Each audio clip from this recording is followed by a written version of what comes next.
반복하면서 학습하는 내용이긴 한데, 브라우저 객체 모델에 속해 있는 여러 가지 객체들 중에서 도큐멘트 객체는 웹브라우저에 표시되는 모든 문서와 관련된 내용들을 제어하는 최상위 객체잖아요. 이 도큐멘트 객체로 웹브라우저에 생성된 돔트리의 각각의 노드를 선택하고 조작함으로써 우리가 여러 가지 웹페이지에 표시되는 내용들을 제어할 수가 있게 되는 건데, 이제 그 중에서도 폼 태그와 관련된 조작은 이제 우리가 도큐멘트 객체로 조작을 할 때 지금까지 조작했던 거와는 조금 조작 방법이 다른 부분이 좀 있어서 별도의 12.5절에 폼 조작하기로 제가 내용을 따로 구분을 해놨는데요. 폼과 관련된 부분에서는 도큐멘트 객체를 이용해서 어떤 식으로 폼과 관련된 요소들을 조작할 수 있는지 한번 이번 영상을 통해서 자세히 살펴보도록 하겠습니다. 자, 모든 돔트리의 조작의 가장 기본이 되는 메커니즘은 해당 조작하려고 하는 노드를 선택하는 거예요. 그래서 이 선택하는 노드는 우리가 앞에서 지금까지 배웠던 것처럼 쿼리 셀렉터를 해도 되고, 아니면 노드 탐색 속성으로 선택을 해도 되고, 그런 방법을 해도 됩니다. 그런데 이제 이런 폼과 관련된 요소에 한해서는 이제 별도로 해당 요소를 선택할 수 있는 도큐멘트 객체의 속성이 있어요. 그 방법을 이용해서 소개를 해드리려고 하는데요. 자, 일단 다시 한번 제가 아까 말씀드린 내용을 보여드리면, 우리가 지금까지 배웠던 것처럼 이런 식으로 선택을 해도 됩니다. 쿼리 셀렉터 all 이렇게 선택을 하게 되면 어떻게 돼요?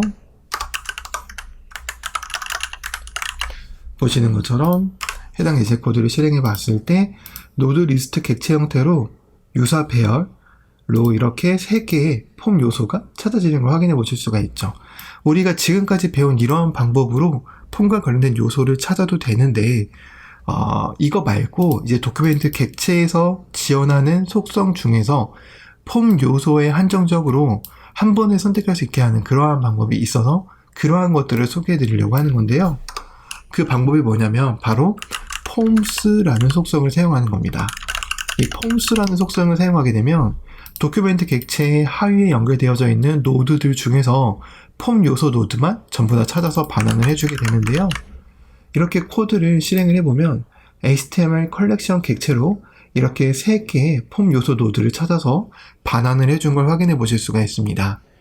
그래서 우리가 이런 폼 요소 노드를 선택할 때는 앞에서 사용했던 쿼리 셀렉터 all이라는 방법도 나쁘진 않지만, 어차피 도큐멘트 객체의 폼스라는 속성을 사용하면 훨씬 더 간단하게 폼 요소에 접근하여서 모든 요소 노드를 찾을 수 있으니까, 어차피 결과론적으로는 이런 객체에는 조금 차이가 있을 수 있겠지만 선택하고 사용한다는 점에서는 두 방법 다 크게 차이가 없지만 폼스라는 이 방법이 좀 더 간단하니까 이러한 방법으로 선택할 수 있다는 걸 알아두시면 유용하게 사용하실 수 있을 거라고 생각이 들고요. 자, 지금 보시면 그러면 내가 만약에 이렇게 배열 형태로 찾아줬으니까 이 두 번째에 해당하는 폼 요소를 정확하게 선택을 하고 싶어 라고 한다면 아주 간단한 얘기죠. 배열을 접근한 것처럼 1번 인덱스로 이렇게 접근을 하게 되면 정확하게 이 두 번째에 해당하는 폼 요소 노드를 선택을 하게 되는 걸 확인해 보실 수가 있습니다. 이런 식으로 하면 되는 건데, 이제 이렇게 폼 요소 노드를 선택하는 거 말고 또 어떤 방법이 있을 수 있냐면 바로 폼 요소에 name이라는 속성을 사용해서 그 name 속성 값을 활용하여 폼 요소 노드를 선택하는 방법이 있습니다. 예제 코드의 폼스 name.html 보시면 다음과 같이 제가 앞에 거랑 똑같은데 name 속성의 값을 미리 이렇게 적어 놨는데요. 자, 이렇게 만약에 폼 태그에 name 속성이 있다 라고 한다면 내가 원하는 폼 요소 노드를 다이렉트로 쉽게 선택을 할 수가 있어요. 어떻게 선택을 하냐면 다음과 같이 도큐멘트 객체에 폼 속성의 name 속성 값을 적으면 됩니다. 내가 만약 이 세 번째 폼 요소 노드를 선택하고 싶어 라고 한다면 이 폼 요소 노드의 네임 속성의 값인 frm3 이렇게 하게 되면 마지막 폼 요소 노드를 좀 더 직관적으로 찾을 수 있게 되는 걸 확인해 보실 수가 있습니다. 코드를 실행해서 정말 찾아졌는지 확인을 해보면 이렇게 마지막 폼 요소 노드가 잘 찾아진 걸 확인해 보실 수가 있죠. 그래서 이 폼 요소 노드를 선택하는 방법은 이제 지금 소개해드린 것처럼 이 전체 폼 요소 노드를 한 번에 찾아서 배열로 접근하던지 아니면 네임 속성의 값을 이용해서 특정 노드에 바로 접근을 하던지 둘 중 편한 방법으로 내가 제어하려고 하는 폼 요소 노드에 접근을 하시면 됩니다. 자, 그러면 이제 우리가 이렇게 폼 태그에 해당하는 요소 노드에 접근을 했으니까 이제 이 접근한 노드 요소를 기반으로 이 하위에 있는 인풋이라든지 텍스트 에어리어와 같은 이런 자식 요소들을 선택하는 방법도 이제 추가적으로 학습을 해야 되는데요. 이제 그것과 관련해서 학습을 하기 위해서 제가 예제 코드를 보시면 forms.html, forms.element.html이라는 파일을 별도로 제가 준비를 해놨습니다. 예제 코드에 보시면은 똑같이 forms.element.html이라는 파일을 소개하고 있을 텐데요. 자, 이제 여기 보시면 제가 이 예제 코드는 다른 게 아니라 폼 태그 하위에 여러 가지 이제 폼과 관련된 요소들을 제가 인위적으로 추가를 좀 해본 거예요. 이 추가해본 여러 가지 요소들을 이제 선택하고 접근하는 그런 방법들을 배우기 위해서 이렇게 예제 코드를 좀 추가를 한 건데 한번 해볼게요. 일단 모든 노드 조작은 어떤 조작하려고 하는 노드를 선택하는 건데 지금 우리가 폼을 조작하려고 하는 거니까 가장 먼저 폼 요소 노드에 접근을 해야 되는 겁니다. 그래서 이 폼 요소 노드를 선택하는 방법을 방금 배운 건데 이제 해당 노드를 선택할 때 저는 지금 어떤 방법을 할 거냐면 네임 속성의 값을 활용하는 방법으로 할 거예요. 그러면 지금 보시는 것처럼 이렇게 frm1이라는 네임 속성의 값으로 특정 폼 요소 노드를 선택할 수 있죠. 그러면은 이제 이 요소 노드에서 elements라는 속성이 있어요. 그래서 이 elements라는 속성을 사용하게 되면 이제 콘솔 창에 출력되는 모습을 봤을 때 이런 식으로 이 기준이 되는 폼 요소 노드의 하위에 있는 이제 폼 관련 요소 노드들을 이런 식으로 배열 형태로 출력하는 걸 확인해 보실 수가 있습니다. 또는 지금 보시면 이렇게 0, 1, 2, 3 배열 형태처럼 출력되기도 하지만 이 각각의 요소 노드들이 가지고 있는 네임 속성의 값으로도 이렇게 객체처럼 찾아지는 걸 확인해 보실 수가 있는데요. 이제 우리는 여기서 어떤 방법으로 이제 접근을 해서 사용해도 상관은 없지만 지금 요 버튼처럼 네임 속성이 없는 것들은 이런 식으로 키값으로 생성되지 않으니까 그냥 애초에 안전하게 하려면 유사 배열처럼 이 0, 1, 2, 3이라는 인덱스로 각각의 자식 노드에 접근을 하는 게 더 좋습니다. 한번 해보도록 할 건데요. 내가 만약에 0번 인덱스에 접근을 한다. 그러면은 이 자식 요소 노드 중에서 이제 첫 번째 요소 노드인 이 인풋에 관련된 부분이 이렇게 선택이 되어져서 출력되는 걸 확인해 보실 수가 있습니다. 그러면 1번을 하게 되면 이제 두 번째 인풋에 해당하는 폼 관련 요소에 이런 식으로 접근을 하게 되는 거겠죠. 2번 하면 이제 요 세 번째 셀렉트 박스 노드에 접근을 하게 되는 걸 확인해 보실 수 있고 3번이라고 하면 버튼에 접근을 하게 되겠죠. 이런 식으로 접근하는 방법이 있고 아니면 elements 점 해서 이런 식으로 네임 속성의 값으로 접근을 하는 방법도 있습니다. 단 이때는 내가 네임 속성의 값을 요 요소에 추가를 해줬다는 가정하에서 접근이 가능한 건데요. 아까 설명드렸던 것처럼 현재 버튼에는 네임 속성이 없으니까 이런 식으로 네임 속성의 값으로 접근하는 건 불가능합니다. 만약 하고 싶으면 얘도 이렇게 네임 속성으로 이렇게 추가를 해줘야 돼요. 그렇게 되면 이 이름으로 이렇게 버튼 요소에 해당하는 부분을 접근할 수가 있겠죠. 자, 그럼 이제 우리가 이런 폼과 관련된 요소 노드에 접근을 했으면 이제 이 요소 노드의 입력값을 다루는 방법을 배울 수가 있는 건데요. 자, 어떻게 할 수 있는지 한번 배워보도록 하겠습니다. 예를 들어서 내가 여기에 value 속성의 값으로 스코딩이라고 이렇게 이름이 적혀져 있다. 내가 그러면은 해당 노드를 가져와서 스코딩이라는 사용자가 입력한 이 텍스트를 가져오게 하고 싶다 라고 한다면 어떻게 할 수 있냐면 우선 내가 제어하려고 하는 노드를 선택하는 게 중요하기 때문에 uName 이런 식으로 네임 속성의 값을 이용해서 해당 요소 노드를 선택을 합니다. 그리고 나서 이제 여기에 있는 값을 가져오려면 어떻게 하냐면 value라는 속성에 이렇게 접근을 하면 됩니다. 그럼 보시는 것처럼 사용자가 입력한 이 부분의 텍스트를 이렇게 그대로 가져오는 걸 확인해 보실 수가 있고요. 자, 이는 이제 패스워드처럼 암호화된 부분도 똑같이 값을 가져올 수 있는데요. 예를 들면 여기에 이제 하나를 더 추가를 해볼게요. 나이, 비밀번호,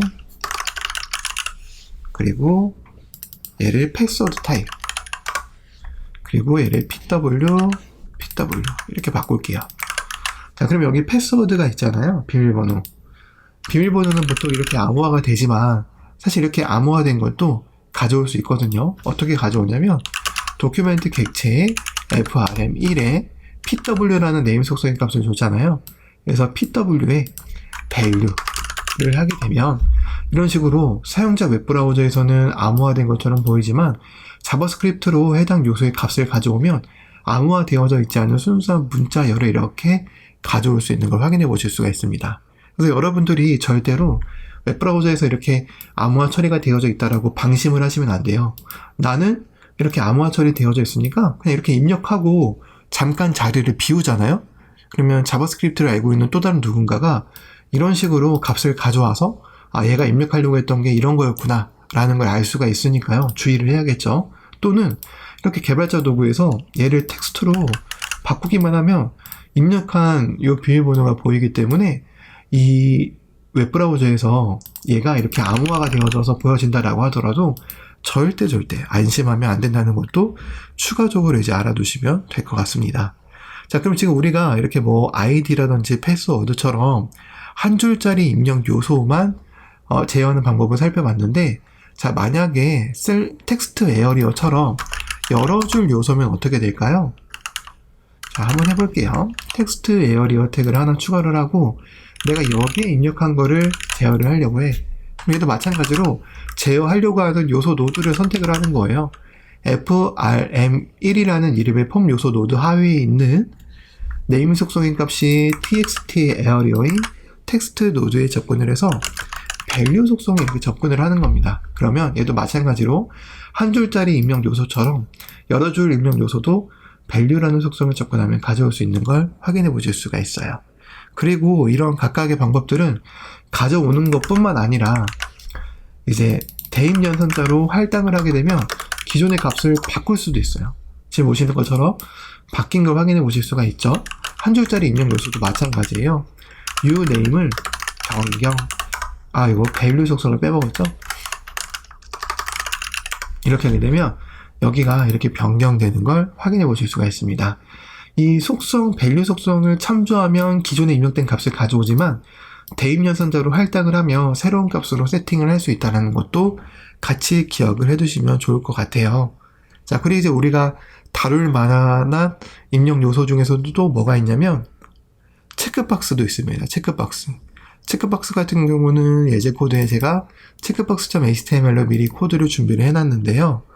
이 체크박스 같은 경우는 우리가 자바스크립트로 조작을 할 때 어떤 방식으로 조작을 하는 경우가 많냐면 사용자가 이렇게 선택한 거, 그러니까 다르게 말하면 사용자가 이렇게 체크를 한 것만 내가 이 값을 가져오게끔 조작하는 경우가 많아요.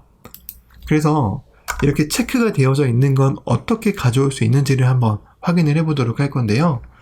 우선 결론부터 말씀드리면 해당 요소 노드를 선택하고 체크드라는 속성에 접근하면 알 수 있는데, 지금 같은 경우는 인풋에 해당하는 체크박스에 해당하는 요소가 굉장히 많잖아요. 그래서 얘도 반복하여 접근을 해야 되는데 어떻게 할 수 있냐면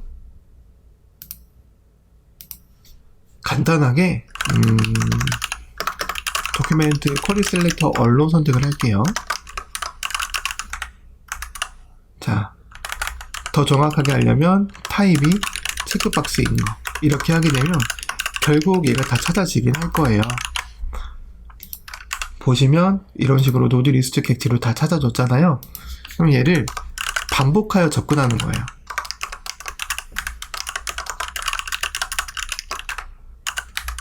이렇게 접근하면 각각의 인풋 요소가 이제 하나씩 출력이 되는 걸 확인해 보실 수가 있고, 이제 이 요소에 체크드 라는 속성으로 이 체크박스의 여부를 확인을 해볼 수가 있어요. 그래서 지금 보시는 것처럼 현재 다 체크가 안 되어져 있기 때문에 false가 나온 걸 확인해 보실 수 있습니다.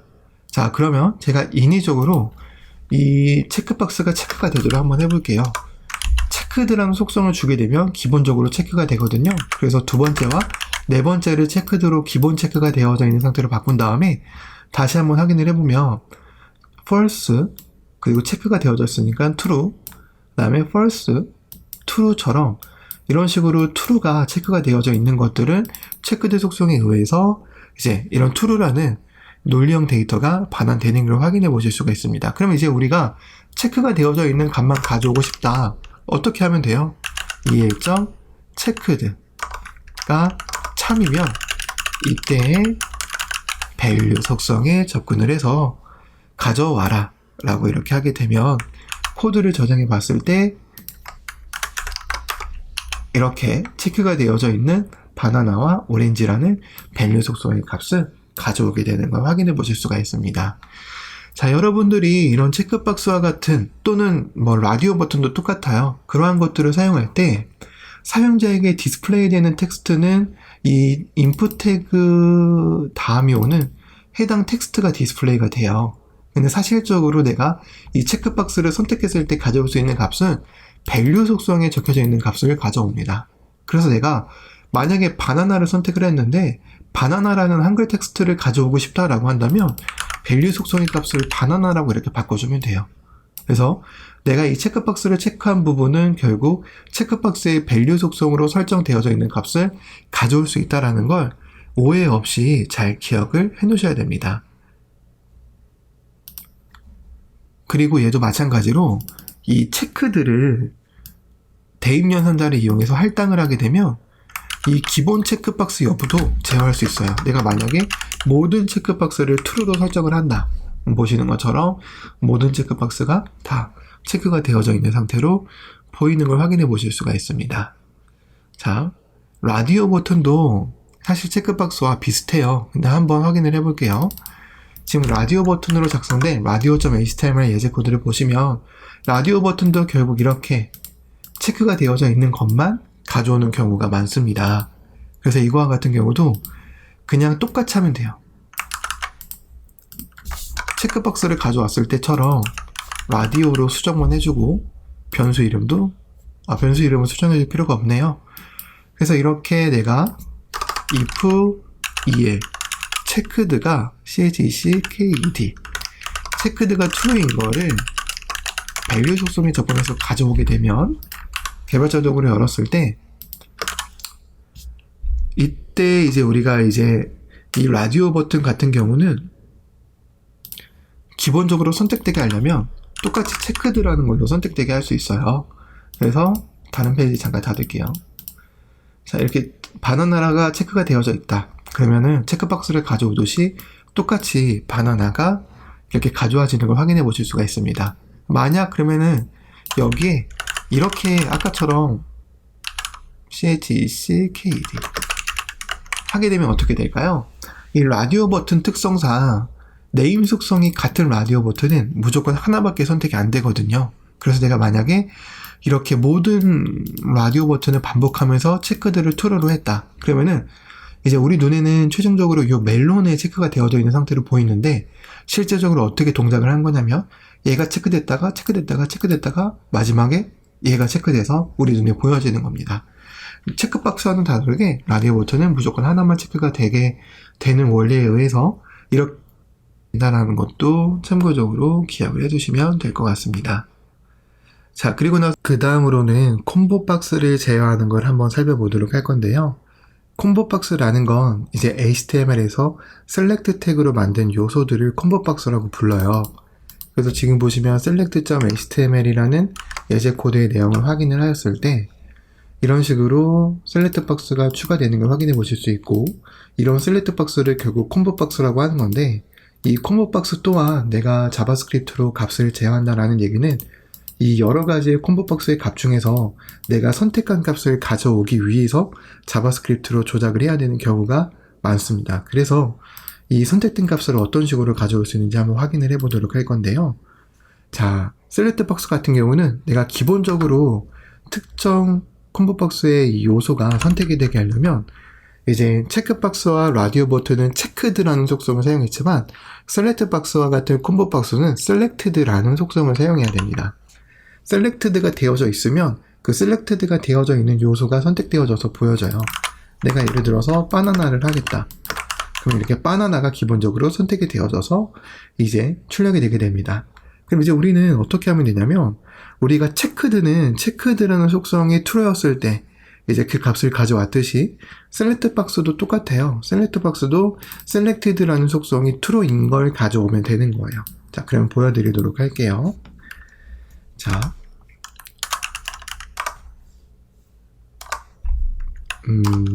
자, const 이 옵션 태그에 해당하는 요소 노드를 찾아야 돼요. 그래서 options, elements, 도큐멘트에 폼스에 elements에 그다음에 children. 제가 일부러 앞에서 배운 노드 선택하는 요소로 한번 이렇게 찾아봤어요. 왜냐하면 여러분들에게 한 가지 알려줘야 되는 내용이 있어서 이렇게 찾은 건데, 이렇게 한번 콘솔.log로 이렇게 찾아보게 되면 HTML 컬렉션 객체 유사 배열 형태로 이렇게 찾아지는 걸 확인해 보실 수가 있죠. 자, 그럼 이제 여러분들에게 제가 한 가지 알려드려야 되는 내용이 뭐가 있냐면, 어쨌든 지금 우리는 이 옵션이라는 노드를 선택하는 데 있어서 여러 가지 방법이 있을 수 있겠지만 앞에서 배운 내용을 복습하는 차원에서 다소 좀 복잡한 감이 없지 않게 선택을 했습니다.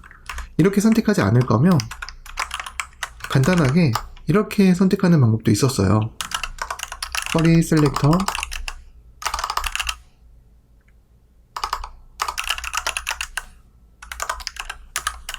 이렇게 선택하는 방법도 있었어요.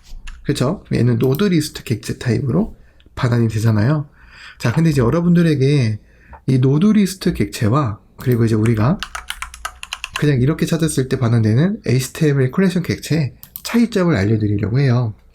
이거는 좀 자바스크립트의 고급적인 내용이라서 제 책에는 별도로 소개하진 않았지만 혹시라도 이 동영상 강의를 보시고 학습하시는 분들은 좀 더 책에 나와 있지 않은 심화된 내용을 배운다라고 생각을 하시면 되는 건데요. 이제 우리가 이렇게 console.log로 이제 찾은 이 옵션 태그에 해당하는 노드를 출력을 해봤을 때 우리가 그냥 이 노드 탐색 속성으로 접근했을 때는 HTML 컬렉션 객체로 찾아지잖아요. 이때는 이렇게 펼쳐봤을 때 프로토타입 부분을 펼쳐보면 이제 우리가 사용할 수 있는 여러 가지 메서드들이 내정되어져 있는 걸 확인해 보실 수가 있어요. 지금 보시면 이 프로토타입을 따라 올라가도 for each라는 게 보이지 않습니다. 우리가 지금까지 유사 배열이라든지 배열 같은 걸 이렇게 반복 접근할 때 for each를 사용했었는데 얘는 for each가 보이지 않아요. 그럼 어떻게 될까요? 내가 만약에 이렇게 찾은 거에 우리가 지금까지 했던 것처럼 for each를 이렇게 사용하려고 해.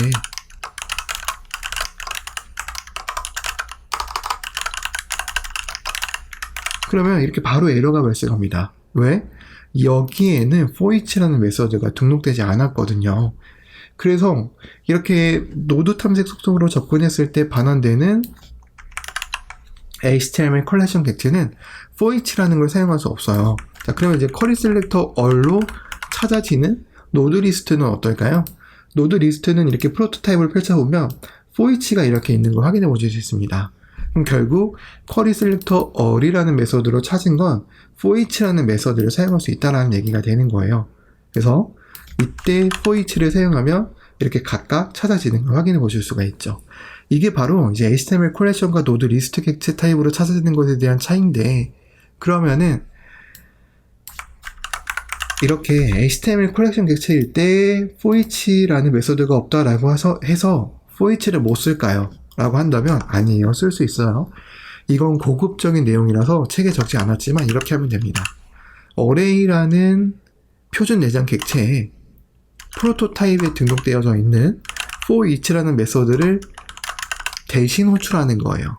이때 호출할 때 매개 변수는 옵션 ES를 주고 이 매개 변수에 해당하는 걸 여기서 반복 접근하면 됩니다. 그러면 HTML 컬렉션 객체도 이런 식으로 반복하여 접근할 수 있어요. 그래서 어쨌든 이러한 부분은 좀 고급적인 내용이니까 노드 리스트와 HTML 컬렉션의 차이, HTML 컬렉션은 for each로 반복이 되지 않는다라는 걸 이번 기회에 같이 알아두시면 될 것 같고요. 좀 얘기가 좀 샜지만 이제 다시 본론으로 돌아와서 이렇게 이제 내가 셀렉트 박스에 체크가 되어져 있는 값을 가져오고 싶다라고 한다면 이렇게 반복 접근해서 셀렉티드 속성이 true인 걸 찾으면 돼요. 그래서 이렇게 조건문을 짜서 true인 거에 value를 가져와라. 이렇게 하게 되면 정확하게 바나나라는 값만 가져오게 되는 걸 확인해 보실 수가 있습니다. 이런 식으로 내가 하면 돼요. 그럼 내가 이제 만약에 이 멜론이라는 값에 체크를 하게 하고 싶다 라고 한다면 어떻게 할 수 있을까요? 이 각각의 요소에 반복 접근을 해서 이 value가 멜론일 때 얘의 셀렉티드 속성을 true로 바꿔라. 이런 식으로 하게 되면 이 옵션 태그에 해당하는 요소를 반복 접근하다가 value 속성의 멜론인 요소에 셀렉티드 속성을 true로 변경을 하게 됨으로써 이런 식으로 마지막에 멜론이라는 요소에 강제로 체크가 되어져 있게끔, 선택이 되어져 있게끔 할 수 있다라는 것도 이제 우리는 알 수가 있습니다. 자, 그리고 이제 마지막으로 파일 업로드와 관련된 요소를 다루는 방법을 한번 배워보도록 할 건데요. 예제 코드를 보시면 파일 업로드.html이라는 파일이 있을 거예요.